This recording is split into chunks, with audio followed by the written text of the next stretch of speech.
Welcome to Hope Frontier. This is Phil, and we are going to take a look at Psalm 83 today. Let's just get right into it. This is verse 1. O God, do not be silent. Do not be deaf. Do not be quiet, O God.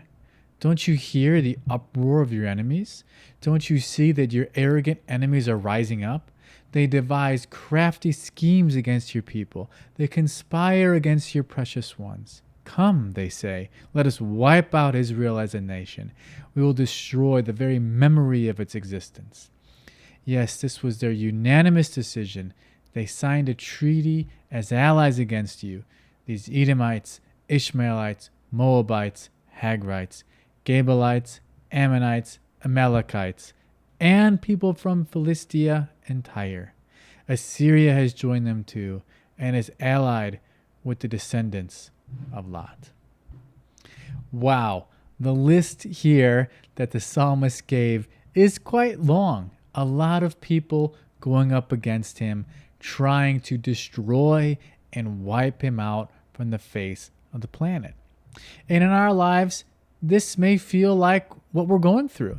It may feel like everything in the world is against us. It may feel like our job is going poorly, our family has issues, maybe you're having health problems, maybe the society around you is crumbling.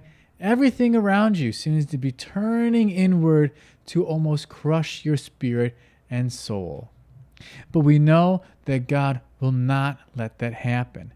Nothing that we face is outside of God's control. That as we face these challenges, as we face these adversities, God is going to find a way to strengthen you and build his kingdom through everything that we face. This is why we have such faith in our lives, because we know that our God is stronger. Our God is bigger than what challenges we face around us. And we have to keep that heart as we go through these challenges, because otherwise, doubting God is going to let the enemy be victorious over us. We need God's miracle power, which can be activated through our faith and understanding of his character and nature. And we're going to finish the psalm right now, verses 9 through 18. Before I do, there's going to be some people in here from other Old Testament stories where God had become victorious over them, just for reference, okay? Here's what it says.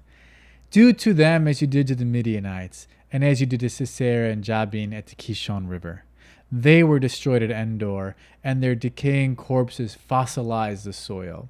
Let their mighty nobles die as Oreb and Zeb did. Let all their princes die like Zebah and Zalmunna, for they said, let us seize for our own use these pasture lands of God. Oh my God, scatter them like tumbleweed, like chaff before the wind. As a fire burns a forest, as a flame sets mountains ablaze.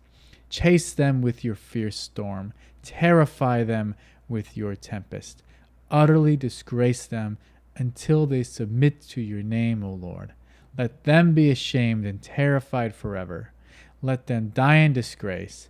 Then they will learn that you alone are called the Lord, that you alone are the Most High, supreme over all earth. That's a pretty intense psalm, huh? And the thing that we have to realize is God is going to bring judgment against those who perpetrate evil. And although for us sometimes it may seem like there might be a disconnect between God's grace and God's judgment, but in order for God to show grace, he has to at the same time show judgment. So although as Christians, we don't necessarily want to pray for someone's death and demise. We do want to pray that the sin that is being done will cease. We do want to pray for God to bring judgment, and we do want to pray for God to defeat the spiritual evil behind what we are facing. And in this psalm here, the psalmist is clearly just going after the evil that's being perpetrated by those nations, by those kings who embodied different spiritual beings. Because at that time, a lot of the cultures around them believed that these rulers were able to be the mouthpieces of their national deity. So really, a lot of times in the Old Testament, we see the prince and kings being smashed by God. It's not just physical, it's also spiritual. It's a sign that God is destroying the evil behind what is going on. So as we are facing these challenges in our life, continue to pray for God to bring justice into your life. Pray for God to bring power into your life. Pray that God will be able to destroy the evil that you're facing, that you will be strong and lifted up because God is the strength in our life. Don't succumb to the power of evil.